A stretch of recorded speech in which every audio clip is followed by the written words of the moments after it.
Halo Tribuners, kembali lagi di Ruang UGD, sebuah acara yang membahas tentang fakta dan mitos seputar dunia kesehatan bersama saya Alika Adelia.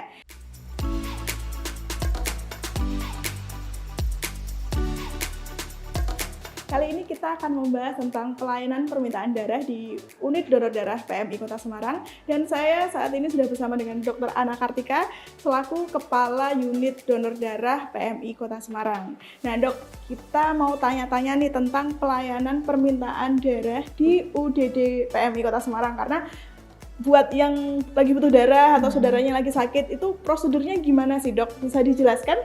Oke. Untuk permintaan darah ke unit donor darah PMI Kota Semarang, paling tidak ada permintaan darah dari dokter yang merawat.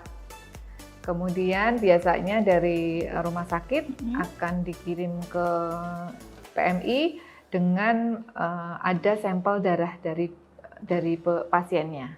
Jadi syaratnya antara lain itu form permintaan yang sudah diisi dan ditandatangani dokter, kemudian ada juga sampel darah dari pasien. Begitu.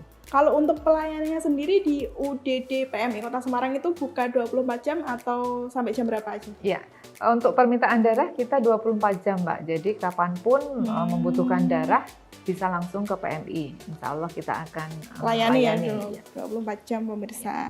Kalau untuk produk darah yang dimiliki di sini tuh apa aja dok? Ya, kita di unit donor darah PMI Kota Semarang ada beberapa produksi komponen darah. Jadi tidak hanya whole blood atau darah utuh yang biasanya langsung dari pendonor itu kan itu namanya whole blood namanya. Tapi kita ada beberapa produk lagi. Jadi dari produk whole blood tadi kita akan pisah-pisahkan menurut komponen-komponen darah. Jadi nanti misalnya pasien hanya membutuhkan trombositnya saja atau plasmanya saja itu bisa. Oh bisa ya dok, ya, kayak gitu. Jadi kita ada beberapa produk antara lain tadi whole blood atau darah utuh, kemudian packed red cell atau sel darah merah, kemudian ada trombosit, kemudian kita ada plasma atau FFP, itu beku bentuknya, kemudian juga ada AHF. Lengkap ya dok produknya? Ya, insya Allah ada semua di unit. Nah ini nih yang biasanya jadi pertanyaan masyarakat. Mengapa sih kalau pendonor darah sukarela yang biasanya donor darah kesini itu kan gratis, tapi kalau pas minta darah, pas dia butuh banget harus membayar. Kenapa harus bayar? Nah itu kenapa dok?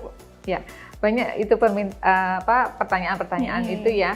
Gini, memang pada saat kita mendonorkan darah kita sukarela ya. Tapi setelah itu kita harus memproses darah itu sebelum sampai ke pasien.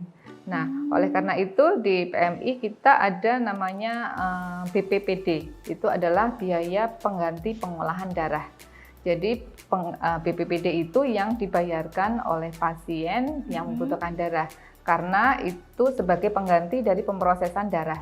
Antara lain dari kantong darah, kemudian ada beberapa pemeriksaan. Misalnya ada HB tadi di awal persyaratan donor, kemudian ada juga golongan darah yang kita akan konfirmasi juga dengan alat otomatis, kemudian kita lakukan screening antibody untuk donor, kemudian kita juga ada beberapa pemeriksaan penyakit, ya, antara lain tadi HIV, kemudian hepatitis B, hepatitis C, sifilis. Nah itu kan perlu untuk biaya. Jadi itu biaya yang dikeluarkan oleh pasien adalah untuk penggantian proses perawatan itu tadi tersebut. Gitu, ya. Kemudian kita juga perlu alat-alat untuk pemrosesan, kemudian untuk penyimpanan itu juga kan penting juga. Nah itu. Nah Tribuner sudah kejawab kan kenapa kalau misalnya kita minta darah, kita harus bayar walaupun kita kalau donor sukarela itu untuk mengganti biaya perawatan gitu. Nah dok, ini berapa lama sih waktu yang dibutuhkan untuk dari permintaan darah sampai darah keluar? Terus prosesnya itu seperti apa? Ya. Dari proses permintaan darah sampai darah itu bisa keluar, itu ada beberapa tahapan yang harus dilakukan. Jadi apabila kita punya stok darah, paling tidak untuk memeriksa uji silang serasi itu kita dalam jangka waktu sekitar 2 jam.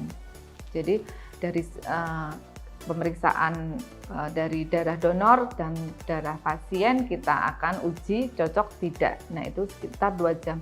Tapi apabila stok menipis seperti pandemi sekarang ini, dari proses pengambilan darah sampai darah itu keluar kurang lebih antara 6 sampai 8 jam. Karena harus ada proses di awal kita periksa dari darah donornya itu, gitu. Jadi emang perlu proses panjang, proses iya, ya. tidak bisa langsung dimasukkan ke transfusikan ke pasien, Mbak. Perlu ada pemeriksaan gitu iya, ya. betul. Terus apakah semua permintaan darah dari rumah sakit bisa dipenuhi oleh PMI sini? Ya, untuk permintaan di Kota Semarang memang banyak masuk di PMI kami, di unit donor darah PMI Kota Semarang. Apabila stok kami ada, selalu kita permintaan akan kita penuhi. Ya, tapi memang akhir-akhir ini pandemi seperti ini kita memang pendonor juga menurun, walaupun permintaan pun tetap ya, karena banyak pasien-pasien yang membutuhkan darah, iya. Tapi memang pendonor menurun. Berdampak berarti COVID-19 ini, Dok? Betul, iya. Karena setiap hari biasanya kita ada mobil unit. Jadi kita ke instansi, kemudian ke sekolah atau universitas, itu biasanya kita ada kegiatan di luar. Nah itu sekarang sama sekali tidak ada, iya, karena COVID ini. Yaitu juga yang membuat stok darah di UGD PMI Kota Semarang menurun. Ya, gitu. Nah untuk yang lagi booming ini kan terapi plasma konvalesen ya, Dok, terapi yang relatif untuk penderita COVID-19. Berkaitan dengan hal tersebut, unit donor darah PMI Kota Semarang sudah banyak melayani permintaan plasma konvalesen dari rumah sakit atau belum, Dok? Oh ya, kita sudah ada permintaan sekitar 6 kantong, 6 untuk pasien. Jadi satu orang pasien biasanya membutuhkan 2 kantong untuk terapi plasma.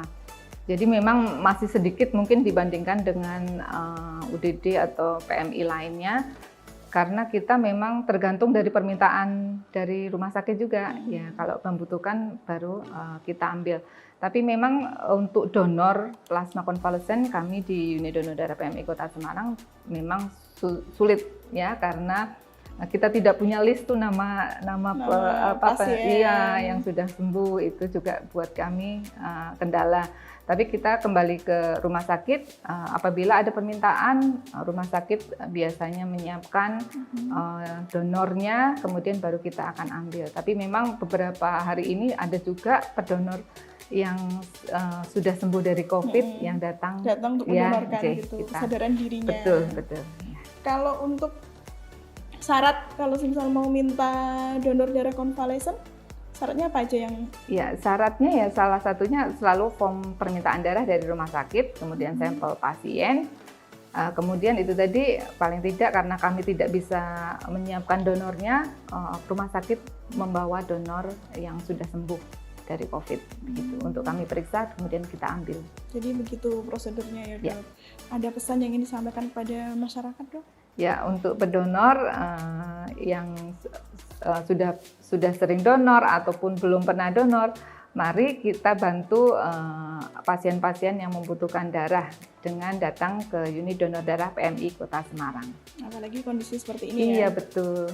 Oke. Terima kasih. Nah, Tribuners, itu tadi penjelasan tentang syarat apabila ingin meminta darah di UDD PMI Kota Semarang. Sudah tahu kan syaratnya apa aja yang harus dibawa. Nah, itu tadi penjelasan dari Dr. Ana Kartika. Terima kasih atas waktunya ya, Dok. Terima kasih juga, Malik. Oke, terima kasih pemirsa Tribun Jateng sudah menyaksikan Ruang UGD kali ini. Saksikan terus Ruang UGD hanya di channel YouTube Tribun Jateng. Saya Lika Dilia pamit undur diri.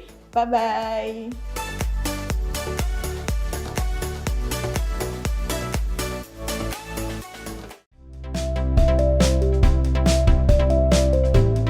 Jangan lupa subscribe ya.